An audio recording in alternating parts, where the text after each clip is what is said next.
Hey everyone, thank you for joining us with Living the Faith. I got Josiah and Hardy on camera with me. Those poor souls, they got captured in the camera. Yes. Good morning. Good morning. It is early. It is early for us, yes. But yeah, so we are going through our Bible study series, and we're going to be going through 1 Samuel chapter 1 for the third or fourth time now, because every single time something has happened and we've had to redo it. So hopefully this time around we'll actually be able to get it and post it. And it's actually all my fault. On the last time go round, I cursed chapter 1, which is the exact point that all the fuzz started in the audio and ruined the rest of the episode. So you're welcome. But it He was blasphemed. it was only on one side, one headphone, unfortunately, up until that point. Yeah. And then it got static. Yeah. So that was fun. It was Luckily totally for Josiah, we don't live in the Old Testament.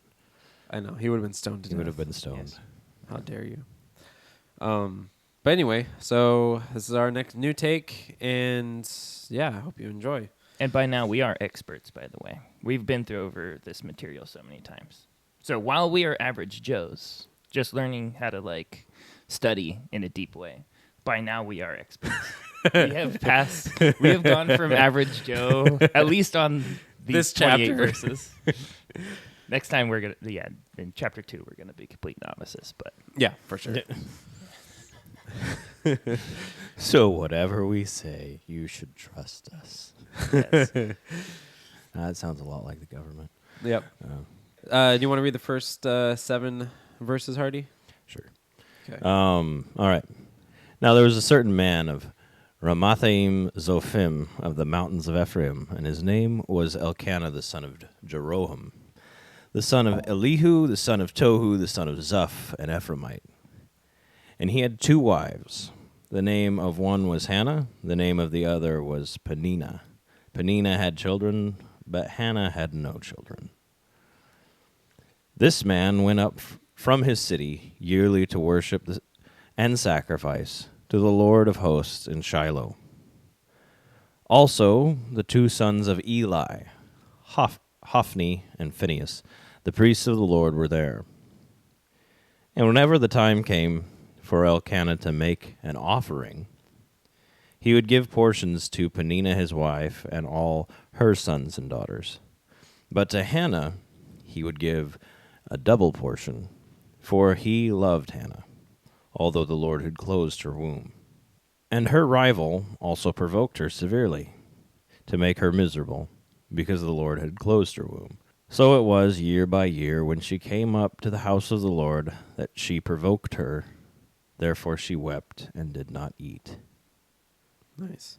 So before we start, I actually kind of wanted to address that what we're trying to do with these Bible studies is we're using the inductive Bible study method, which is observing the text, drawing an interpretation, and then coming up with an application from what we've learned. Because you never want to read a single Bible verse, and you never want to read the Bible out of context with each other. So we'll be giving our observation, and then from the observation, determining the interpretation from it, and then the application. So I just kind of, just emphasize, always read the Bible in context with itself. So with that, Josiah, what are some of your thoughts? Oh, it's interesting. If you go over, I noticed when I was looking at a certain text, if you go over to Israel right now, the Ramalim Zophim or whatever that Elkanah was from is in modern day Ramallah, which is kind of interesting. I listened to a Israel news podcast, and they're talking about Ramallah all the time. I'm like, oh, interesting. It's like 6 miles away from Jerusalem. So yeah, good little tidbit. It's kind of funny. Yeah, I didn't know that. Yeah. One thing about Elkanah, if anyone's interested in genealogies, I know everybody usually just skips them, but there is some really interesting stuff in genealogies. So if you ever get into those kind of studies, Elkanah is mentioned in 1 Chronicles 6:22, and it mentions his whole family history. So he's from the tribe of the Kohathites. If you read the Kohathites in the first 5 books of Moses, when it's talking about various duties of the clans of Levi, which is Elkanah is from the clan of Levi. They were the guys who handled the tents, so they would tear down, pick up, move it around, that kind of stuff. So it was pretty interesting. But yeah, if you like genealogies, check it out in First Chronicles 6:22. One question I would have there, just to clear up any confusion that someone may have, it says right here, it calls him an Ephraimite. So how do those two things fit together? When you think about it, Kohath was one of the sons of Levi. So that's kind of the larger clan. And then that was many generations back from Elkanah, right? Mm-hmm. So there's various other offshoots. So when it's talking about Ephraimite, I think when I was reading on that, they were saying that either he just lived in Ephraim, so it's not that he was from the lineage of Ephraim, which would be a descendant of Joseph, right? Because he had 2 sons, Ephraim and Manasseh. Not that Ephraim. So it's not saying his lineage there. It's probably where he was from. Kind of like either if that we were or in Washington, we're Washingtonians. Yeah. And the other thing is, think about when you're naming sons, there was probably more than one Ephraim. So even within the clan of Levi, as they were naming their kids as it goes down the line, there could have been an Ephraim in there. So that could be a sub-clan from the clan of Kohath. Interesting. All right. But Second Chronicles gives the actual genealogy of that he's from. Did you say Second Chronicles? It's first. Is it first? First Chronicles 6:22. Oh, you're right. Yeah, you're right. Okay.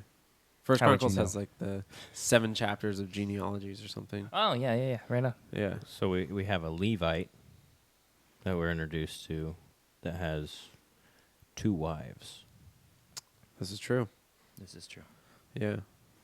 So which I think culturally speaking back then, having multiple wives was like a norm. Mm-hmm. But I think even with the Pentateuch that they had, the law, that was never commanded, or it wasn't like allowed. It was always, well, I guess Jesus even emphasized it's from the beginning, it's always been one man, one wife. Mm-hmm. Yeah. So there's a sense of like being disobedient to God's word then, but you see God's grace, working through that still, right? Mm. Yeah.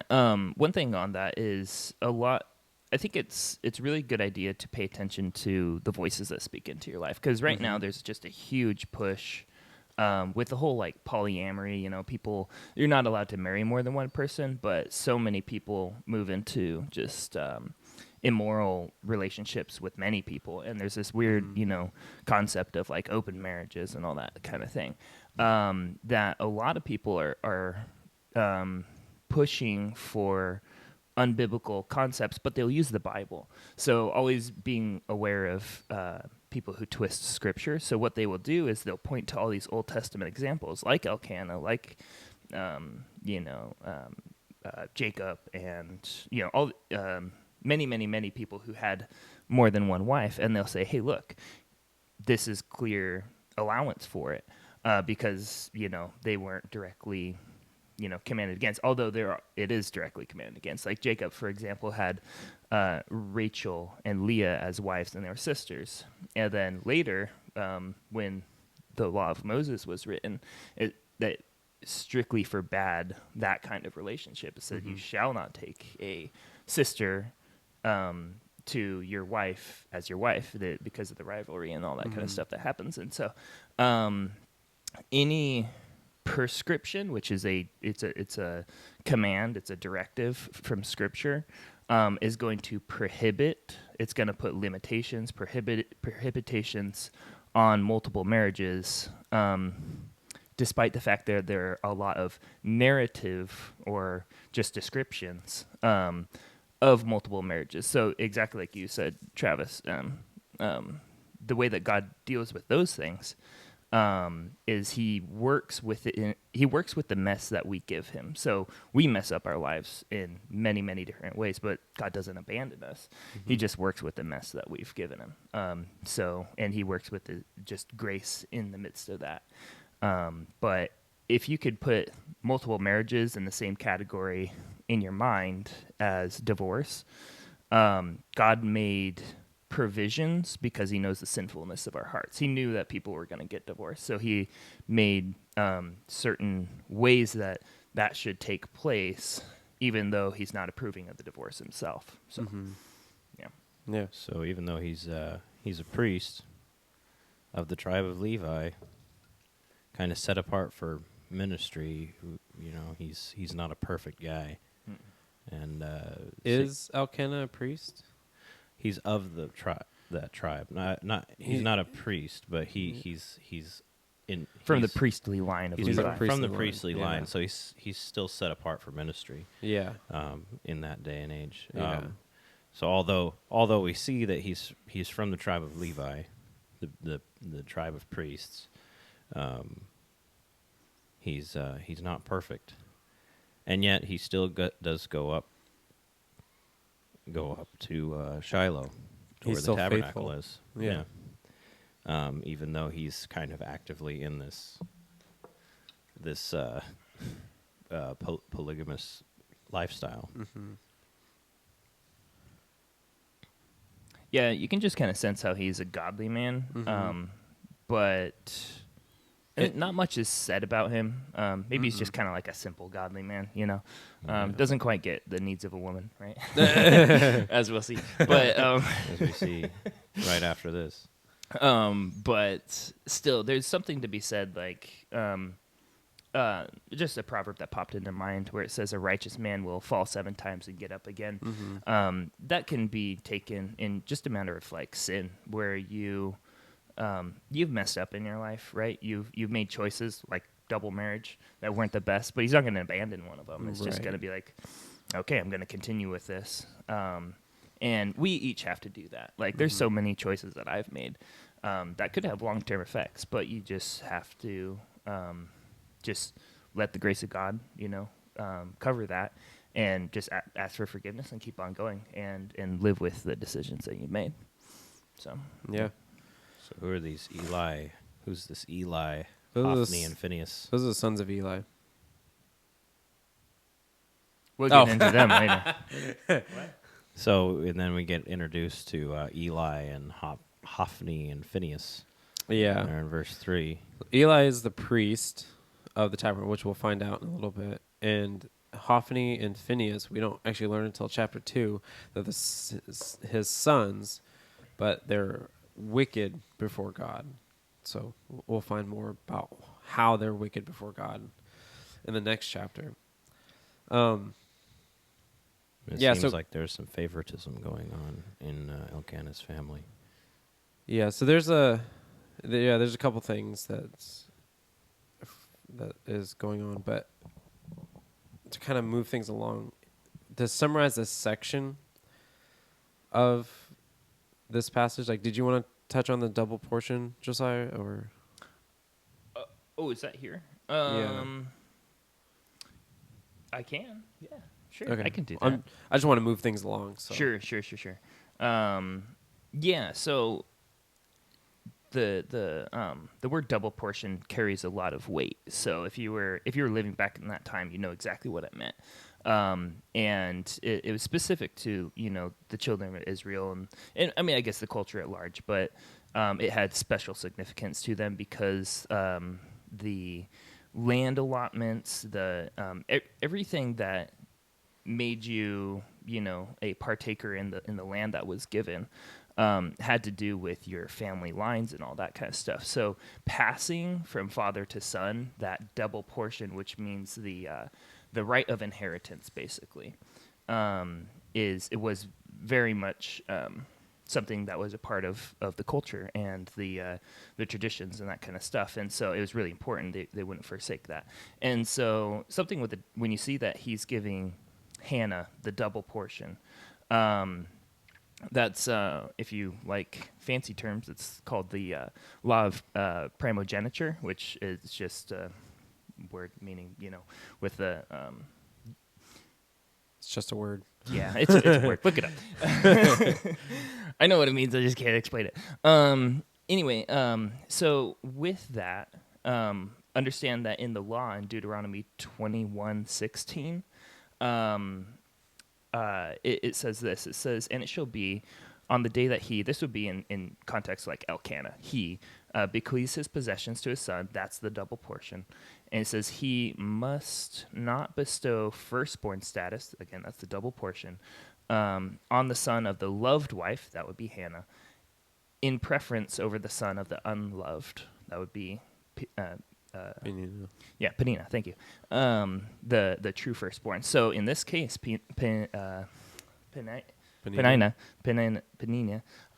she had children, and so she had at this point the firstborn, and Hannah did not. So he was showing favoritism because he was giving Hannah the double portion. Yeah.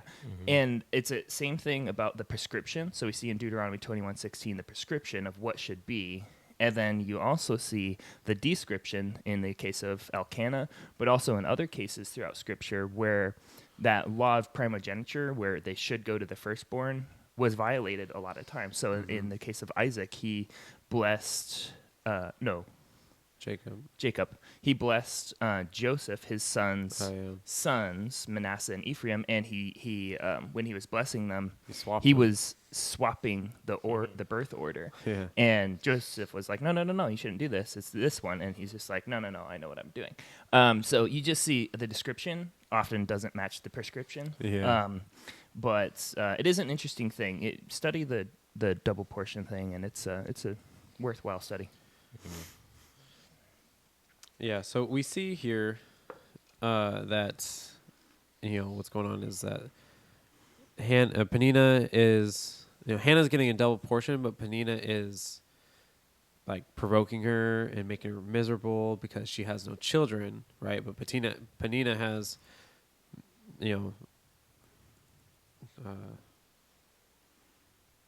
sons and daughters, while Hannah has no one, right?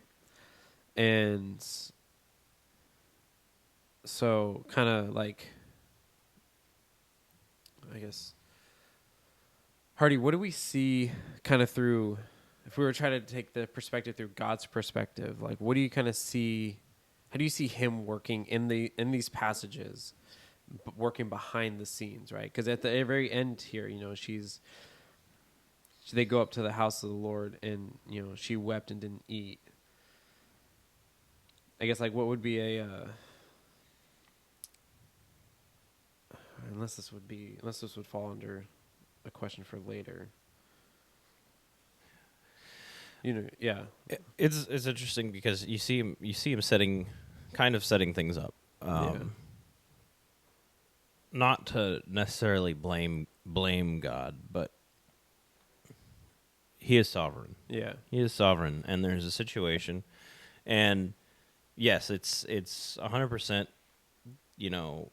Eli has basically made this happen, so it pretty much falls on him, especially back in that day. I would say that was almost exclusively his issue, was having two wives.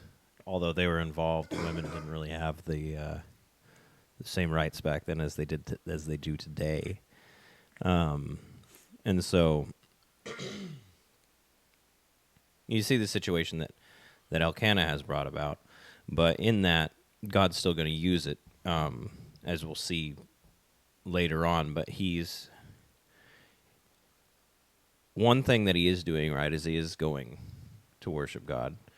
That is something that is important to him, enough to leave town and go to the tabernacle at Shiloh, and take his whole family with him.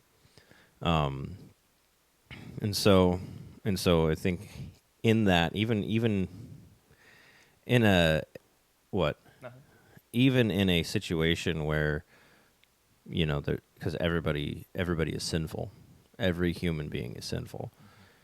Even in a sinful human being's life, God can still take someone and use them for his purposes. And you see that through this rivalry that's going on. It's bringing Hannah to a point where she is broken, and she's about to, and we'll see in the next few verses, that's setting her up to be more willingly useful to God. Yeah. That's a good point.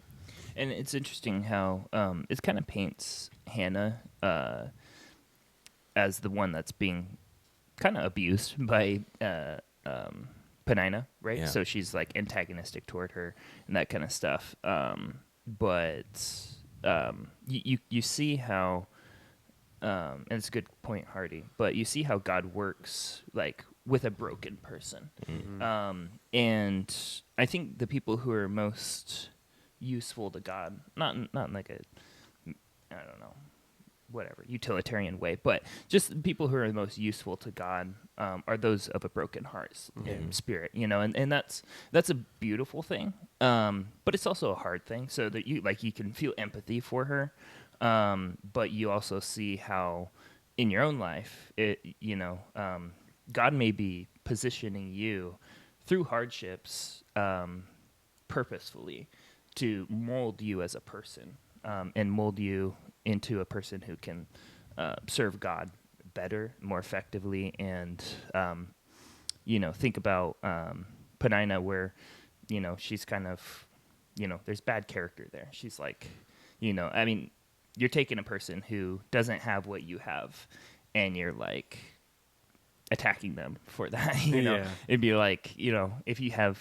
money and resources and you're going up to someone who's really poor and you're like, wow, man, you're really poor, you suck, And then you kick them while they're down. And it's like, well, that's just messed up.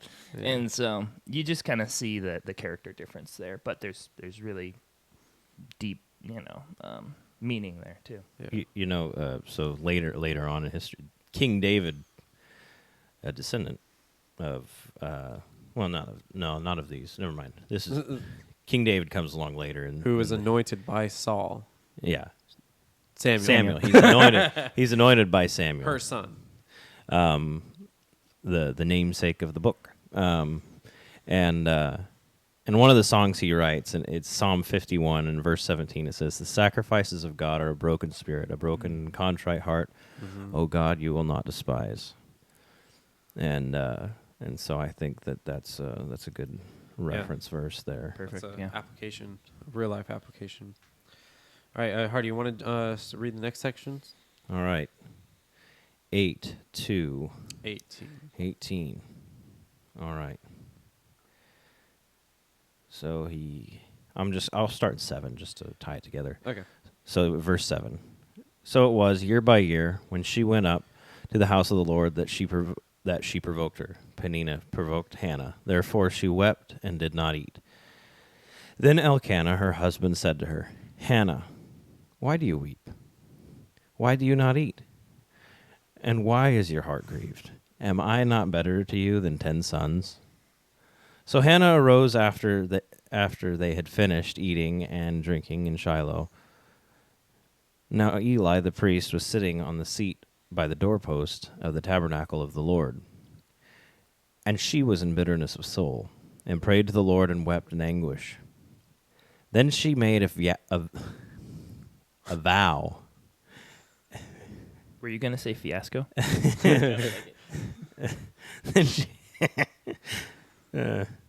Then she made a vow and said, "O Lord of hosts, if you will indeed look on the affliction of your maidservant, and remember me, and not forget your maidservant, but will give your maidservant a male child, then I will give him to the Lord all the days of his life, and no razor shall come upon his head."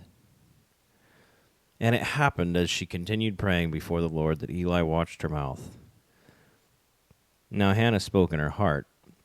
Only her lips moved, but her voice was not heard. Therefore Eli thought she was drunk.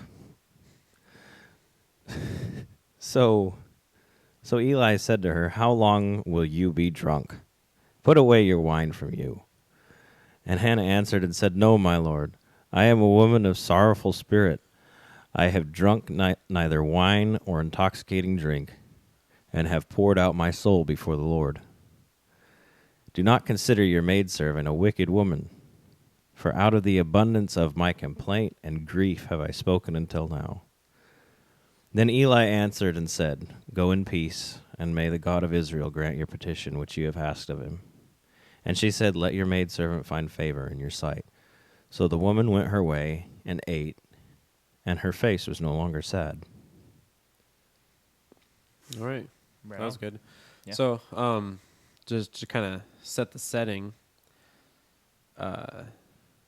they went up year by year to the house of the Lord, which was the tabernacle that was in Shiloh. So the temple was not yet built because obviously David and Solomon weren't alive yet.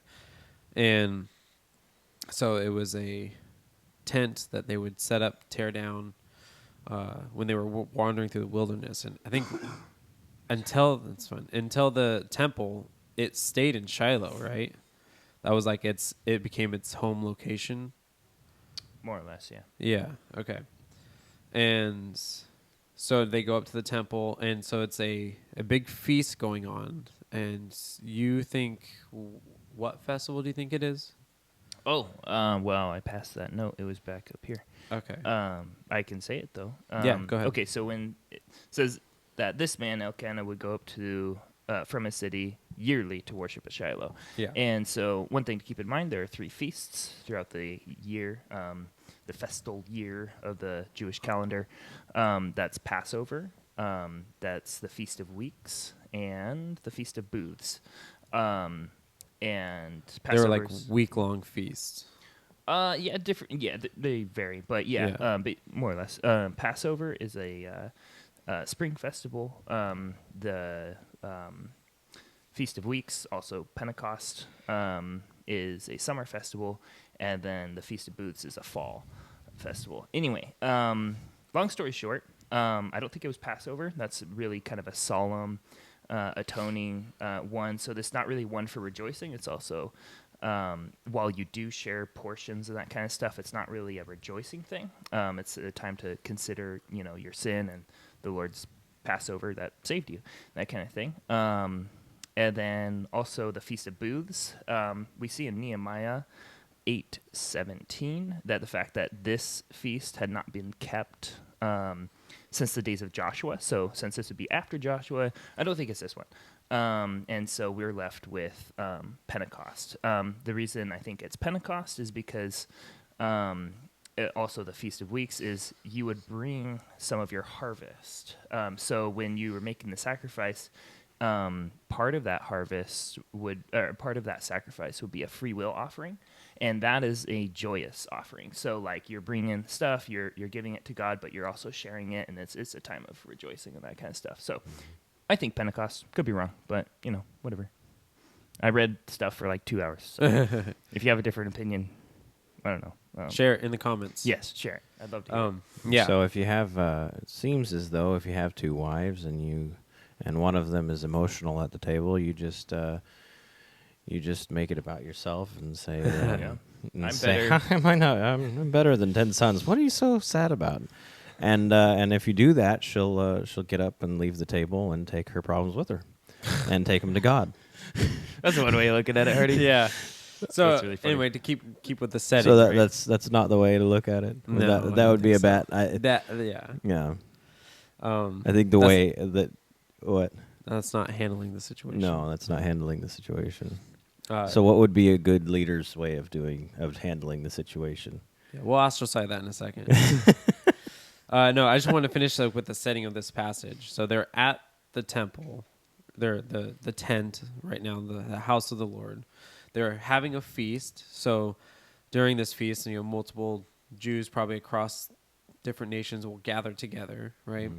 and I'm assuming it'll probably be a longer than 1 day kind of feast. Yeah. So I think they'll probably camp out there or something. And Eli, the high priest at the time, is sitting in the doorway. It seems like either the feast is happening outside or inside. I'm not actually sure how that works out because I don't know if the temple would be big enough. But he's sitting there, and he can see Hannah, however distance away, in talking distance, and she is praying in her heart, but her mouth is moving. She's weeping. She's crying. She's probably just like moving. She looks drunk. Just the movements, the slurs. He's watching her, and he's like, "This lady's drunk. She had too much wine. Now she's acting crazy at the house of the Lord." Right. So that was the conclusion that he had. So her bodily expressions were probably very noticeable. Yeah. And he obviously could see her from the door. He's probably just kind of overlooking everybody. Sure. I'm just trying to paint the picture of like what the setting was like. So now also when you think of it, everybody's probably feasting at this time. Yeah. And so she got up and left. Yeah. So she came to to the tabernacle. So she's probably sticking out. Is like, wait a minute, what's this person doing over here kind of thing. And then obviously the things that she's doing is also sticking out. Yeah.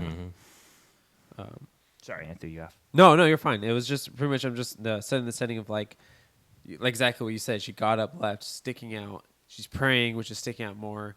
The high priest thinks that she's drunk, but then she converses with him saying, "No, I'm actually praying to God." So there's one thing I wanted to highlight was like a lot of people in our culture now is like when we pray, we got to have our heads bowed, our eyes closed, and pray.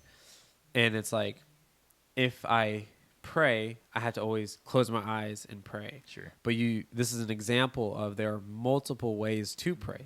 Yeah. Daniel, he would go up to his room, open the window, and probably kneel down and pray or something, right? But a lot of times you see people raising their heads to the sky, lifting their hands, praying upward. There's this kind of prayer, praying in anguish and weeping and looking like you're drunk. But and as a modern American with Western kind of just notions, I have like one form of praying, which is very just very boring. But Jewish people are very expressive, and many other cultures, not just Jewish, but could be. But I mean, African cultures, Middle Eastern cultures, like it's a trip, man. Like they're just so different in the way that they express, very bodily expression, and so you're right. She's probably visibly noticeable as she's doing this kind of thing. Yeah. But I also feel for her. I mean, one thing that, a couple things, but just the fact that she can't catch a break. Like, first of all, she's got Penina like hassling her, and it seems continually. And then you've got her husband who doesn't understand her. And then you've got the He's priest better than 10 sons. chastising He's better her. than 10 sons. And then you got the priest chastising her, and then it's like, man, I mean, she did a great job of like representing her her problem. And then she brought some perspective to Eli. But I mean, it's like, jeepers, can't catch a break. But also one thing that I didn't share in the past times we did this, but I think it's really important is because Hardy, you said, how would, in contrast to Elkanah, what do you do? And one thing that I was going to say is, infertility is one of the most sensitive and complex issues of life and marriage and that kind of stuff. So I mean, it's a big hardship. Yeah. I mean, Travis, and your wife, you had no problem. You kicked out the cutest kid on the planet in like That's no true. time. And if you think we're exagerating, we're not. He's And the cutest kid we're on thinking the about planet. looking for It's another crazy. one. Yeah, he should be a model or something. Like, anyway, model for baby clothes. Don't balloon up his pride. Oh, it's okay. He doesn't know anything. Well, He, I mean, he could be like the face of Gerber. I he think. could. Yes. Yeah. to be fair, we do say who's cute, and we are teaching him to say me. So Oh, so you're building up his pride already. yeah, we don't need more. Yeah. But me and my wife, we struggle with infertility. So that's something that I get this 100%. And there's more than just a simple answer. Elkanah's just like, hey, this is simple. This is simple. Yeah. I'm better than kids. I've already got kids. I want you, and so for him, he's just like, eh.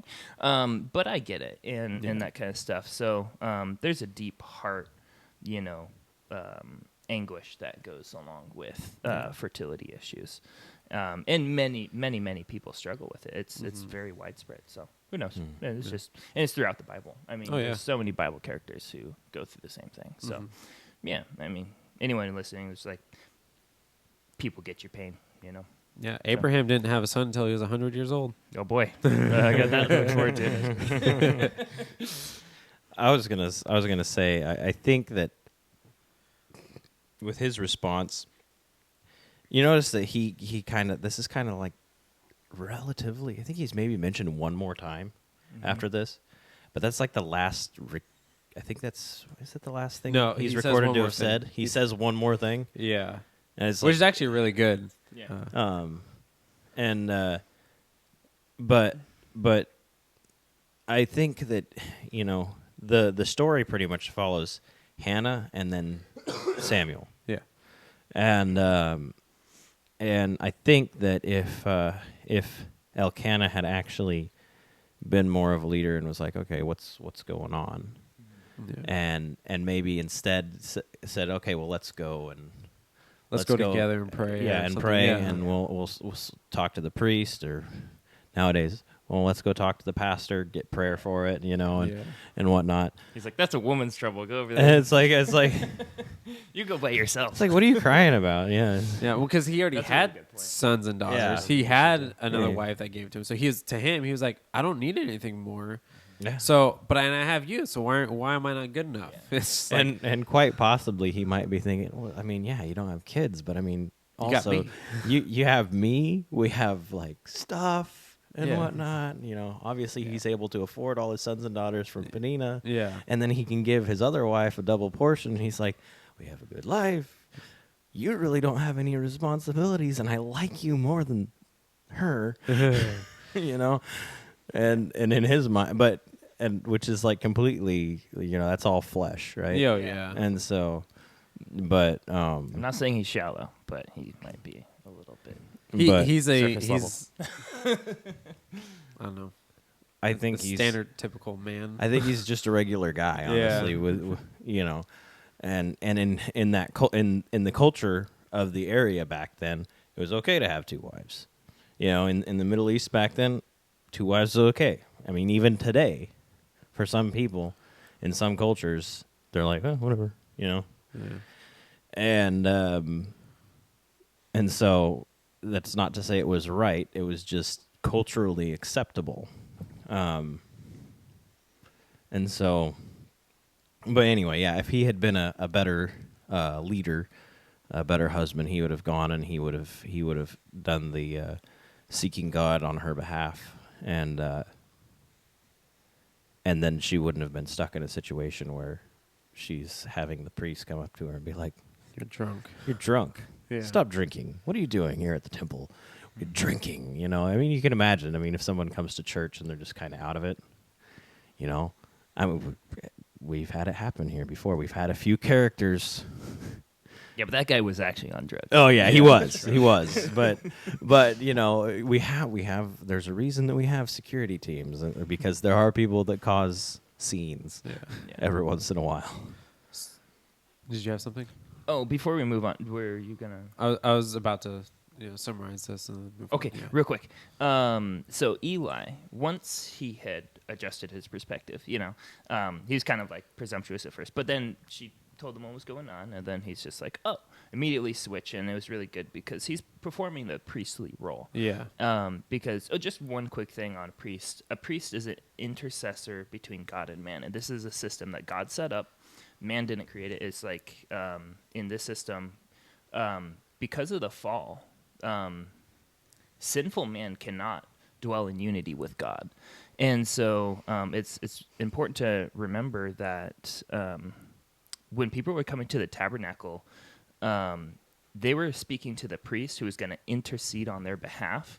You can't just go to God and offer your petition. And so that's really important. I mean, it's Back in this groundbreaking. this time, you couldn't. Yeah, it's groundbreaking to a Jewish mind that because of what Christ did, he broke that wall down. So now we can go directly to God. Like that's, to us, we're just like, yeah, right on. Because we live right now. But if you live back then, you would be like, this is crazy. Like, I can come to God. That's nuts. I think the high priest was the mediator between man and God. Yeah. Christ is our mediator. Yeah. Yeah, Mhm. exactly. Our high priest. So So that's really groundbreaking. But anyway, when he says, "Go in peace," and the God of Israel grant your petition, there's a little note, and obviously Psalms comes after this, but there's a psalm related to kind of this benediction, and it's Psalm 20. Verse 3 through 5, and it says, "May he remember all your offerings and accept your burnt sacrifice. May he grant you according to your heart's desire." And that's really what Hannah was receiving. That was her heart's desire, is to have a son. And it said, "And fulfill all your purposes. We will rejoice in your salvation, and in the name of our God we will set up our banners. May the Lord fulfill all your petitions." So that's just a beautiful like benediction that goes along with that. yeah, no, that's good. Yeah, so I guess kind of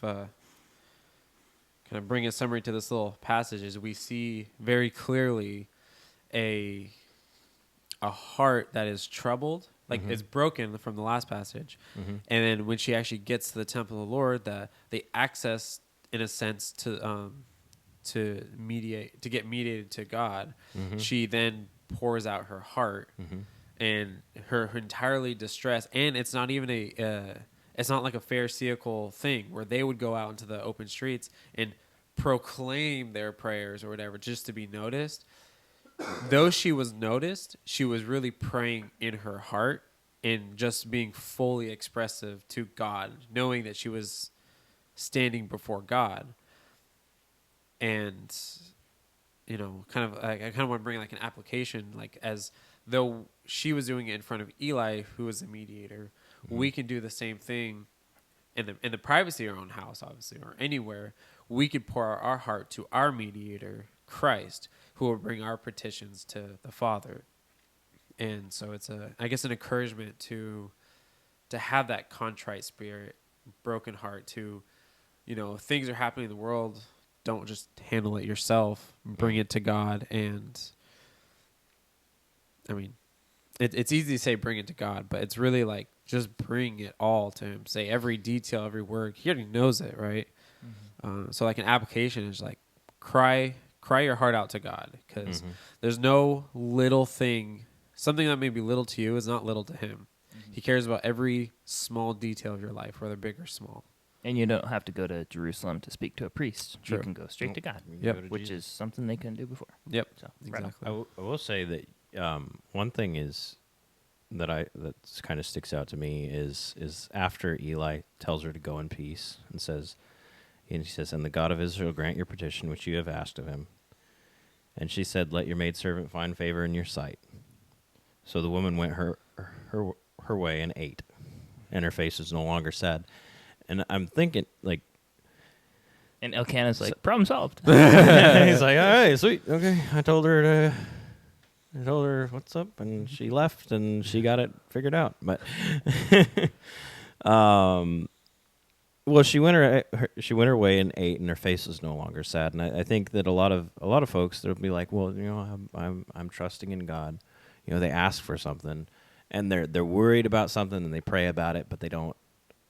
There's no change. And they're still anxious about it. They're not trusting God for it, Yeah. And they say it verbally. They're like, I'm trusting in the Lord, but the heart hasn't changed, really. The heart hasn't trusted the Lord. Yeah. That's really good. And here we see she goes her way, and she does exactly what he says, go in peace. But the thing is, so he's the spokesperson of God. So when God says go in peace, it's... Don't hold on to your anxiety. Yeah. And also, it's like Jesus. He said, get up, take up your mat and walk Yeah. to the crippled man.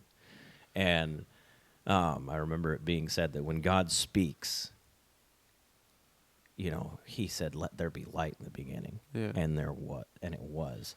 The ability to do the thing that he commands is in the command. Yeah. And So he says, "Go in peace." yeah. There's peace there. Yeah. Yeah. Right on. That's good. I like that. Yeah, because she was at peace. Her heart trusted in God to do what he was going to do. I like that. All right, you want to read the next section? 19. Then they rose early in the morning and worshipped before the Lord, and returned and came to their house in Ramah. And Elkanah knew Hannah his wife, and the Lord remembered her. So it came to pass in the process of time that Hannah conceived and bore a son, and called his name Samuel, saying, "Because I have asked for him from the Lord." Now the man Elkanah and all his house went up to offer to the Lord the yearly sacrifice and his vow. But Hannah did not go up, for she said to her husband, "Not until the child is weaned. Then I will take him, and he may appear before the Lord and remain there forever." So Elkanah, her husband, said to her, "Do what seems best to you. Wait until you have weaned him, only let the Lord establish his word." Then the woman stayed and nursed her son until she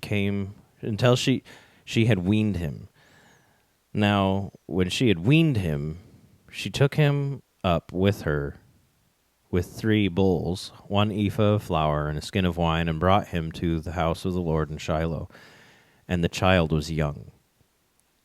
Then they slaughtered the bull and brought the child to Eli. And she said, "O my Lord, as your soul lives, my Lord, I am the woman who stood by you here praying to the Lord. For this child I prayed, and the Lord has granted me my petition which I have asked him. Therefore I have lent him to the Lord. As long as he lives, he shall be lent to the Lord." So they worshiped the Lord there. And Hannah, that's it. Yeah. Okay. So now to set the setting is we have a conclusion from the last one is after she had prayed, they rose up early the next morning, worshiped the Lord, and then returned to their house. So they were there for at least a day and a half or 2 days probably, at least from what we're given. Could have been a week. I don't know. I know they had week-long festivals. But then, in the course of time, so there was at least, more than 9 months, obviously, to conceive and then bear the child. There's at least 9-10 months there. And then weaning the child could last between 2 and 3 years. Yeah. So by this time, by the time she returns, it's been about probably 3 years. And so Eli hasn't seen her. So the comment she made, where she said, where is it at? Oh, in verse 26. No. Yeah. Where she said, "I am the woman that stood by you praying to the Lord." Eli hasn't seen her in 3 years. So to him, she's just, just another Israelite woman walking up. Yeah. But just she had to clarify, who she was. Because for us, this time took us, 2 minutes? Yeah. But there was 3-year gap here. It's been a bit. Yeah. So, the child's 3, and she is now leaving him at the temple, which, think about it, the first 3 years, like weaning a child, those are very instrumental learning years for a child. Mm-hmm. And so Samuel was learning a lot through his mother in those 3 years before, passing on. So there's having a 1-year-old, I can picture there's a lot of stuff that she probably went through. Mm-hmm. But there's with my child, we have a no touch rule, learning him to have the self-control, not to touch something even though he really wants to, but also having the ear to listen to his parents. When they say no touch, that means this is not something you should be touching, right? Because there's so many children nowadays that just the parents let the kids do whatever they want, and so kind of having that idea is she's training him up because he seems to have very good character right from the beginning at a young age. So you got to think that first 3 years, she was probably training him a lot, spending so much time with him, and building up this, because a 3-year-old actually knows a lot, and they're pretty smart, especially if they're trained well. Yeah. They're sponges. They soak things up. So Yeah. he was probably at 3 was well aware that he was going to be living in the temple. Oh yeah, probably. For the rest of his life. So there was like that preparation. It wasn't just like, all right, born, here you go, take him, and all of a sudden, all right, now you have to go away. No! It was. And there wasn't that. Yeah, it was definitely more. He understood. He knew it was a mutual thing, and he got to see his parents once a year at least. So. And I think, I don't know, it's not explicit, but you see the intentionality of Hannah, you know? I mean, those 3 years, they're hard, Yeah. So you're like, dirty diapers, and Oh, if they had diapers back then. Yeah, exactly. Yeah. Just dirty rags. Yeah. But anyway. Yeah, you had to wash them. You had to reuse them. Yeah, and so I'm sure every mother on the face of the planet can be like, it's hard, and that kind of thing. But don't forfeit the most vital time, right? Mm-hmm. Like you said, a 3-year-old, they're sponges. Yeah. And, if they're just hearing their mom yell or something like that, or just the tensions of a household, or the intentional teaching of a mother to a son. Yeah. Those are a huge difference. And so, like, from sunrise to sunset, there's so much that can be instructed, and just love, and the whole thing that makes that bond between child and mother. That's a huge thing. And so just the intentionality of Hannah, I think, is really important on an applicational level, because you don't know when you don't have them. Everyone's just like, oh yeah, the future, but child could die, at a certain, and so take advantage of the time you have. Or in her case, at age 3, she wasn't going to have her child anymore. So it's a big thing. Yeah. So she poured a lot. She was like, I knew there's a time limit. Yeah. And you see that in his character later on. When we get into chapter 2, we'll see his character. Yeah. And I think it reflects the godliness of his mother. So. Probably. Oh yeah, definitely. I would say too, it's like, well, nowadays women are not to be like pastors. By no means does that mean that women are not given the gift of teaching. I would say that if God has allowed a woman to have a child, he has also given her the gift of teaching. Now, whether she exercises it or not is a completely different thing. Right. But in that, you have a responsibility given you. If God gives you the gift of a child, you have a responsibility. And what you do with the gift that he's given you, he is going to hold us all accountable for those gifts that he gives, whether it's child or whether it's something else. But I would say that the Bible calls children an inheritance from the Lord, and so and just as with everything that he gives us, he will hold us accountable for how we handle the gifts that he gives, and so yeah. And the one thing I kind of wanted to address too that I think we forgot in the last section was vows back in the Old Testament. We see she made a vow to God in the chapter or the passage before this, and now 3 years later she's fulfilling the vow. Do you want to address the vows? Sure. Yeah. Okay. So in verse 23, is that what we're talking about? Well, I mean, sure. I'm not specifically in verse 23, but just because she says she made a vow to God saying, I'm going to if you give me a son, I will give him back to you. Oh, sure. And so now this is the fulfillment of that vow and the importance, like Jesus said, don't give a vow and not fulfill it. Yeah. So there's a couple things to share on that. I mean, there's a lot, but time. Anyway, in verse 11, where it's jumping back to where she was making her petition, she says, then I will give him, meaning Samuel, to the Lord all the days of his life, and no razor shall come upon his head.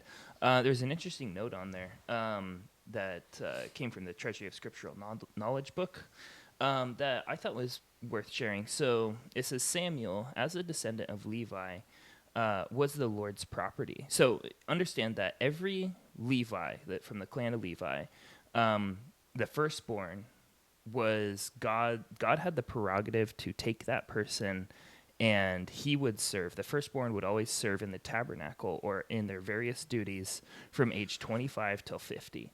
And then after that, they were done. Before and after that, they didn't have those responsibilities. However, Samuel, who is from the tribe of Levi, this is different. She makes it clear, especially in the later portion where she says all the days of his life. So it's not going to be from 25 to 50 like is typical of the priests. It's going to be a lifelong. And so it says, but this vow here implies that he should be consecrated to the Lord from his infancy to death, and that he should not only act as a Levite, but as a Nazirite there. So look up, what a Nazirite is, but it's basically a special dedication of a person to serve the Lord for a certain period. The only 3 lifelong Nazirites are Samuel, Samson, and John the Baptist. Yep. And so that's a different kind of offering of yourself. Yeah, and some of the characteristics of a Nazirite vow is they're not to cut their hair, hence what it says in the passage. They weren't allowed to eat grapes or have anything of the vine, the fruit of the vine, so no wine or anything. They weren't allowed to touch any dead carcass or anything of the sort. You find all this in Judges, I think, with Samson. But I also wanted to address, too, because I didn't do it earlier, the background of this. Mm-hmm. So Samuel is, from my understanding, he is the last judge and then also the first prophet of Israel. Technically, I mean, Moses was technically considered a prophet, but this is like the age of prophets, right? That God speaks through them. So the background is Israel's in Egypt, 400 years. Moses led them out, 40 years in the wilderness. After the 40 years, Joshua came in and took over the land of Canaan and, established Israel and the boundaries that they had. And then after Joshua, there was, I don't remember the time limit, but Israel was falling away from the Lord. And so the Lord would raise up judges at different time periods to kind of bring everyone back. And now, so this is falling at the end of that time. I think it's a 300 time period of judges. Is it 300s? Something like that. Okay. Yeah, so it's like 300 years, and then now the final judge of that time period, but the beginning of a new time period of the prophets, where God will speak through his prophets to Israel, which then also establishes the kingdom. So there's the kings and the prophets alongside each other. That's the kind of beginning with Samuel. He's the prophet and priest, I guess. Yeah, prophet, priest, and judge. Yeah, prophet, priest, judge. Very nice. Yeah. That's good. Awesome. Interesting. Cool. Well, should we wrap up? I have one last thing to say about vows, but I don't have to. Yeah. Okay, right on. Real fast. Verse 23. You see the interaction between her vow that she made and her husband. And that's more than... And he's like, whatever seems best to you, do it. Which is okay. I mean, whatever. But there's one thing to say on that is... the nature of vows, if you want to read more on that, is in Numbers chapter 30, verses 10 through 12.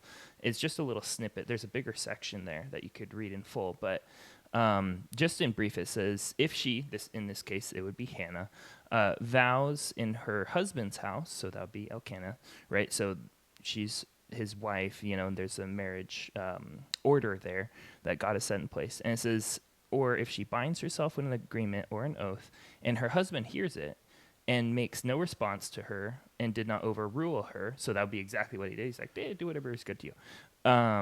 Then all her vows, sorry, just clicked away.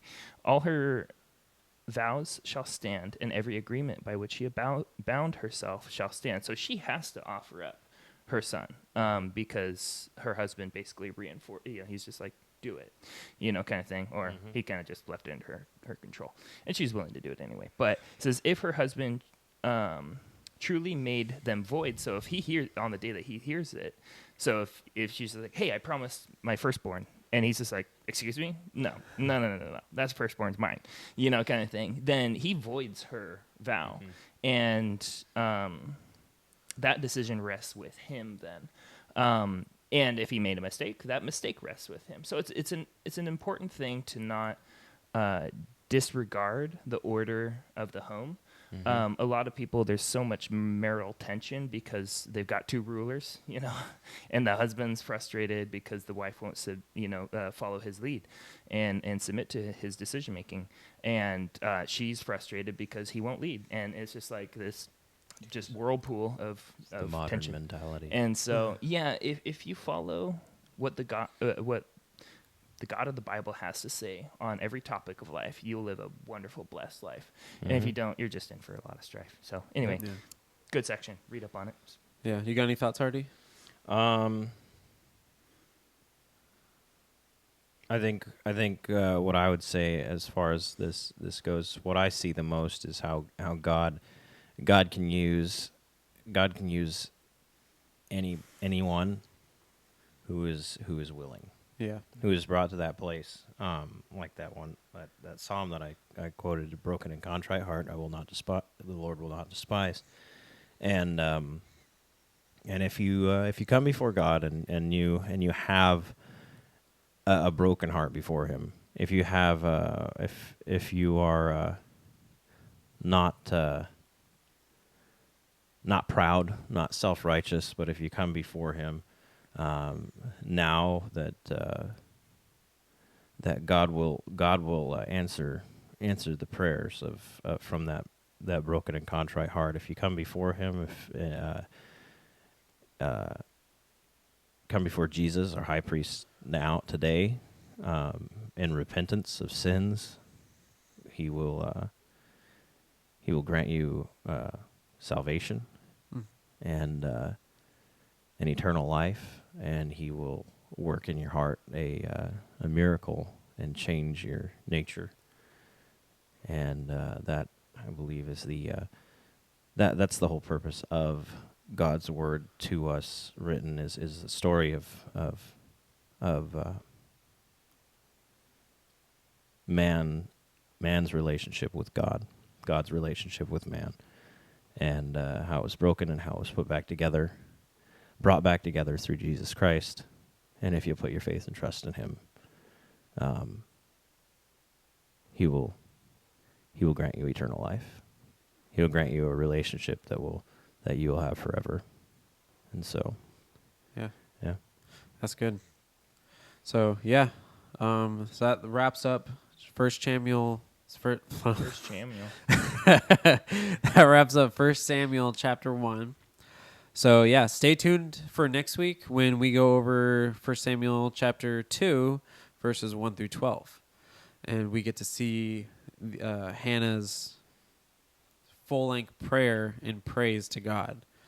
So I think there's a lot of stuff that's packed in there that we think we could draw from. So stay tuned, and deuces. All right. Take care. Bye.